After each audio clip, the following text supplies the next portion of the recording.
Assalamualaikum warahmatullahi wabarakatuh. Apa kabar sahabat Dokcai? Ketemu lagi dengan saya Dr. Cahyo. Hari ini kita sama-sama akan bincang-bincang kesehatan tentunya, yang dimana tema kali ini adalah makanan-makanan apa yang menyebabkan gangguan otak atau pengacau otak. Jadi tetap di Dokcai Channel.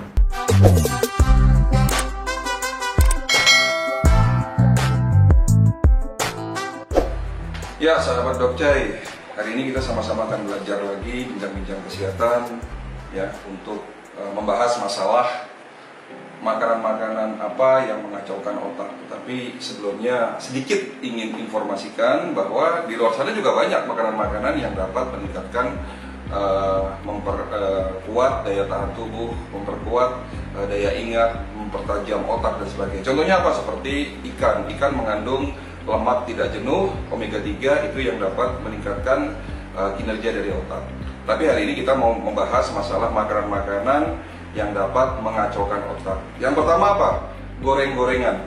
Jadi goreng-gorengan ini bukan hanya sekedar merusak tubuh kita, tetapi juga dapat menyebabkan peradangan yang terjadi di pembuluh darah. Kenapa bisa terjadi peradangan? Karena peradangan ini terjadi akibat meningkatnya radikal bebas akibat goreng-gorengan tadi. Radikal bebas inilah yang menyebabkan terjadinya aterosklerosis. Jika aterosklerosis ini terjadi di otak, sehingga menyebabkan penyumbatan pembuluh darah di otak. Apa yang terjadi kalau pembuluh darah otak kita sudah banyak yang tersumbat? Pastinya sel saraf otak kekurangan oksigen dan nutrisi. Inilah salah satu pemicu menyebabkan kerusakan saraf di otak. Ya, pada video kali ini ada sesuatu yang berbeda. Jadi saya didatangi, ada tamu pasien saya, ya, beliau Bu Frida yang nanti akan bincang-bincang dengan saya, tanya-tanya masalah tema kali ini. Silakan Bu Frida masuk. Ya. Ya, baik. Gimana kabarnya Bu Frida? Sehat? Sehat, dokter. Sehat ya? Iya. Oke. Jadi di sini Bu Frida, kita ini lagi buat konten YouTube ya. Salah satunya adalah tema yang hari ini kita akan jelaskan makanan apa aja sih yang dapat mengacaukan otak. Jadi kalau ada pertanyaan silahkan ya, kita sharing sama-sama buat sahabat Dokcai di rumah. Iya dok, kebetulan nih dok, saya ada pertanyaan. Makanan apa aja sih dok yang bisa mengganggu fungsi otak kita? Oke, makanan yang dapat mengacaukan kerja dari otak. Tadi kita di awal juga sudah bahas sahabat Dokcai, salah satunya adalah makanan goreng-gorengan. Bukan berarti goreng-gorengan tidak boleh, ya, tetapi kalau goreng-gorengan yang terlalu banyak, sering, ya, apalagi kalau goreng-gorengan itu kualitas dari minyaknya sendiri itu tidak bagus, sehingga yang terjadi goreng-gorengan ini akan meningkatkan terbentuknya radikal bebas. Nah, radikal bebas inilah yang dapat merusak pembuluh darah. Kerusakan pembuluh darah itu akan mengakibatkan peradangan tentunya. Peradangan di pembuluh darah itu sendiri, terjadinya proses aterosklerosis. Jadi kekakuan otot pembuluh darah itu terjadi di seluruh tubuh. Kalau aterosklerosis ini terjadi di otak, ya tentunya bisa menyebabkan penyumbatan pembuluh darah di otak. Yang lebih parahnya lagi bisa menyebabkan stroke. Jadi seperti itu.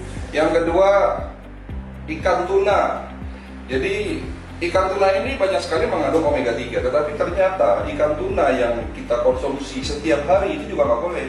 Kenapa? Karena di dalam ikan tuna itu, di dagingnya itu diketahui, ya diteliti banyak sekali mengandung merkuri. Nah, merkuri inilah juga yang dapat meracuni tubuh kita, termasuk mengganggu saraf di otak. Yang ketiga, alkohol. Kita tahu alkohol juga tidak baik untuk kesehatan. Yang keempat, makanan kekinian, Mbak Frida. Hari ini kan banyak tuh ya di luar sana makanan atau minuman kekinian yang dapat menyebabkan meningkatnya kadar gula. Karena minuman kekinian itu ya banyak sekali kandungan gulanya. Nah, gula ini juga yang dapat merusak saraf-saraf di otak. Jadi seperti itu contoh-contohnya. Terus dok, apa sih yang harus kita lakukan untuk meminimalisir terganggunya fungsi kerja otak kita? Ya, tentunya bukan hanya bicara masalah otak sahabat Dokcai ya. Di sini bagaimana caranya untuk meminimalisir terganggunya masalah di otak akibat makanan. Tadi kita sudah bahas masalah makanan. Yang pertama adalah istirahat yang cukup. karena bagaimanapun ya tubuh kita termasuk saraf otak kita butuh istirahat. Yang kedua, minum air putih yang cukup.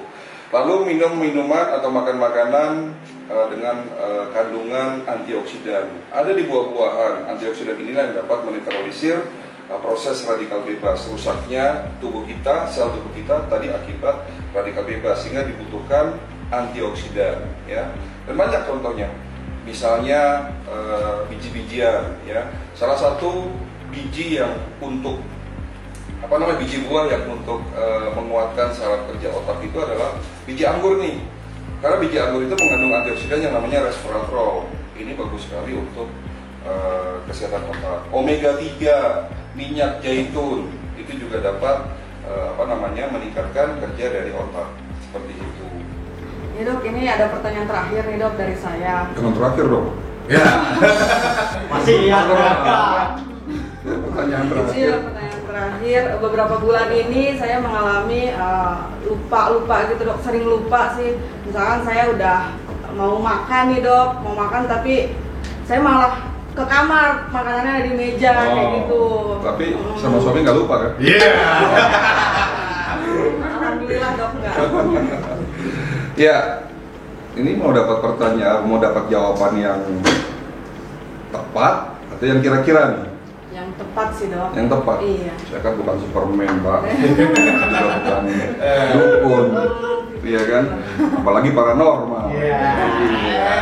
Jadi nggak tahu dong jawabannya seperti apa. Tapi kalau kira-kira banyak sebetulnya. Jadi penyebab dari kenapa kok sering lupa, ya mungkin aja hal yang paling ringan itu tadi karena makanan ya pastinya. Jadi kualitas darah ini menentukan kualitas suplai nutrisi maupun oksigen ke otak. Sehingga kalau otak dan pembuluh darah otak kita kekurangan oksigen dan nutrisi, itu juga salah satu gejalanya adalah sering lupa. Ya, bukan hanya sekedar pusing, kram, kesemutan dan sebagainya, tapi bisa juga salah satu gejalanya adalah sering lupa. Bisa juga karena ada satu penyakit nih. Kalau udah bicara penyakit ini kan nyeremin banget ya. Jadi kalau salah satu gejala-gejala yang paling ringan dari adanya gangguan di otak, bisa juga karena tumor otak, bisa karena stroke, ya awal dari penyakit stroke, bisa juga karena Parkinson, Alzheimer dan sebagainya. Apalagi kalau udah bicara Alzheimer itu kan salah satu gejalanya adalah lupa, ya lupanya udah luar biasa itu. Jadi seperti itu Mbak Frida. Sekarang Bu ya, Bu atau Mbak nih? Ibu aja. Ibu. Terima kasih ya dokter ya segala penjelasannya dan manfaatnya. Terima kasih. Terima kasih Mbak Frida juga sudah kesini berbagi informasi dengan sahabat Dokcai. Ya, jadi nanti kapan-kapan kita undang lagi ya. Baik dokter. Oke, salam buat suaminya. Ya. Terima kasih ya dokter. Oke sahabat Dokcai, bincang-bincang ringan kali ini membahas seputar masalah makanan pengacau otak. Ya, tadi juga sudah ada bintang tamu, yaitu pasien saya Bu Frida, yang alhamdulillah sih dulunya beliau ini kan banyak keluhan tapi sekarang sudah sehat katanya. Nah jadi sahabat Dokcai, itu tema kali ini dan mudah-mudahan ini ada manfaatnya buat sahabat Dokcai di rumah. Bukan berarti kita nggak boleh makan ini dan itu ya.